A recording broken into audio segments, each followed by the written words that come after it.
रिया और रितु काफी अच्छे दोस्त थे। दोनों की आपस में खूब बनती। दोनों एक ही ऑफिस में काम किया करती थी। रिया रितु को अच्छा दोस्त मानती, लेकिन रितु।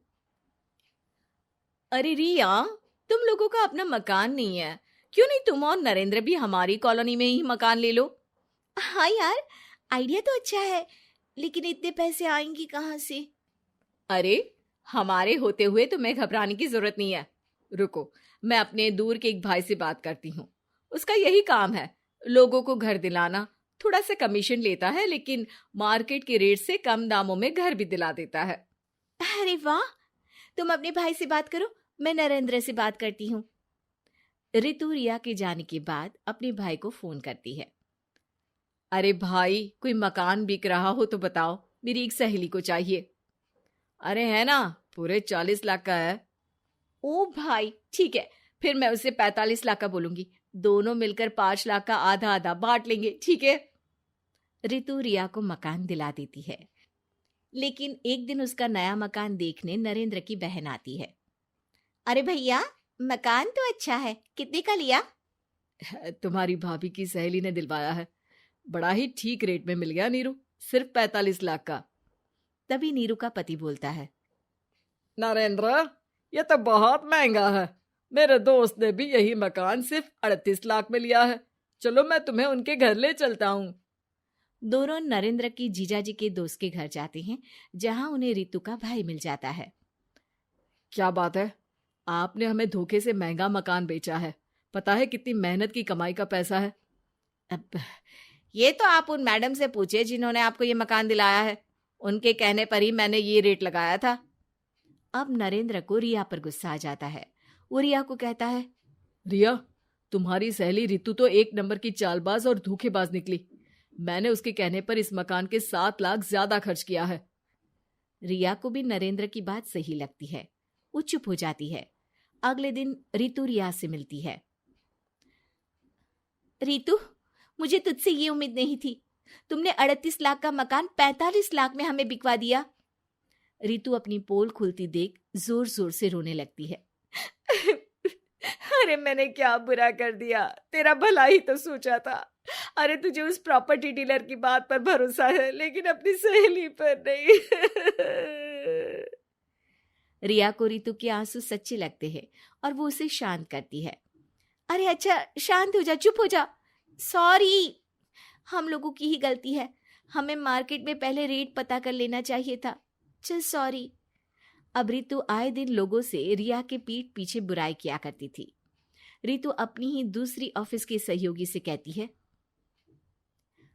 अरे ये रिया भले ही मेरी अच्छी दोस्त हो, लेकिन एक नंबर की कंजूस है ये। कभी कुछ खाने जाओ तो पैसा मुझे ही भरना पड़ता है। तभी वहां रिया आ जाती है। अरे रितु, सॉरी यार, वो कल के खाने के पैसे तुझे देने पड़े। चेक कर ले, अब मैंने तुझे पेटीएम कर दिया है। अच्छा चल, मैं जा रही हूँ। रिजाइन जो दे रही हूँ, बाद में बात करते हैं। रिजाइन? क्यों? तूने अपनी बेस्ट फ्रेंड यानी मुझे भी नहीं बताया, क्यों? अरे नहीं यार, ऑल सडन प्लान बना। दरअसल ये नया घर का ईएमआई निकालनी काफी मुश्किल हो रही है, तो सोचा घर पर ही कोई बिजनेस कर लूं। अब इतनी थोड़ी सी कमाई में हो नहीं पा रहा है ना। अच्छा अच्छा, क्या बिजनेस करेगी? देख, तू तो जानती है कि यहाँ मुझे सिर्फ 15,000 मिलता है, लेकिन घर में बच्चों का प्ले स्कूल खोलूंगी तो पूरे 4,000 एक बच्चे से मिलेगा। 10 भी आ गए बच्चे तो पूरे 40,000 की कमाई, वो भी घर पर रहकर। है ना अच्छा आइडिया? रितु को रिया की बात से जलन होती है। वो कहती है, अरे फिर 10 क्या 50 बच्चे का ही सोचना। अरे कहाँ यार, घर में इतनी जगह कहाँ। सुन ना, एक काम करते हैं, हम मिलजुल कर किराए का मकान लेकर उसे सजाते हैं। फिर ज्यादा कमरे होंगे तो ज्यादा बच्चे आ सकेंगे ना। हाँ, लेकिन मैं एक बार नरेंद्र से पूछ लेती हूँ। रिया नरेंद्र को सारी बात बताती है। देख लो रिया, मुझे तुम्हारी इस सहेली में जरा सा भी विश्वास नहीं है। अरे नहीं नहीं, वो ऐसी नहीं है। मिलकर काम करेंगे, जो पैसे आएंगे आधे आधे बांट लेंगे। इसमें बुरा क्या है, काम भी अच्छा होगा। फिर क्या था, दोनों मिलकर काम शुरू करते हैं।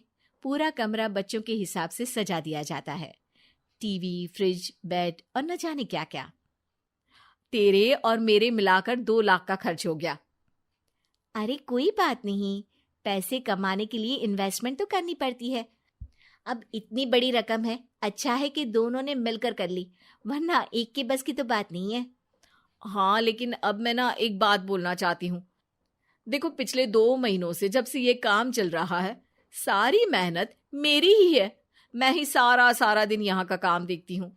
तो अब मैं तुम्हारे साथ ये काम नहीं करूंगी, अकेले मैं ये स्कूल चलाऊंगी। अरे ऐसे मत बोलो रितु, मैंने नौकरी भी छोड़ दी। थोड़ी बहुत सेविंग्स थी, वो भी मैंने स्कूल को बनाने में लगा दी। अब यार, तुम तो आलसी भी हो, मुझे नहीं लगता तुम ये काम कर पाओगी। रितु, नरेंद्र ठीक बोलते थे, तुम भरोसे के लायक नहीं हो। ये मेरी गलती है कि मैंने तुम पर विश्वास किया। अच्छा जी, तो गलती की ना। मैं तुमको तुम्हारे पैसे धीरे धीरे करके दे दूंगी। अच्छा होगा कि अब तुम यहां से निकल जाओ। बेचारी रिया सर झुकाकर घर वापस आ जाती है। नरेंद्र, वही हुआ जिसका डर था। रितु ने मुझे पार्टनरशिप से हटा दिया। मैं ये बात जानता था रिया, लेकिन मैंने तुम्हें इसलिए फोर्स नहीं किया क्योंकि जब तक तुम खुद धोखा नहीं खाती, तुम्हें अकल नहीं आती। हाँ, लेकिन अब वही जो पहले सोचा था। और फिर क्या, रिया घर से ही बच्चों को संभालने का काम शुरू कर देती है।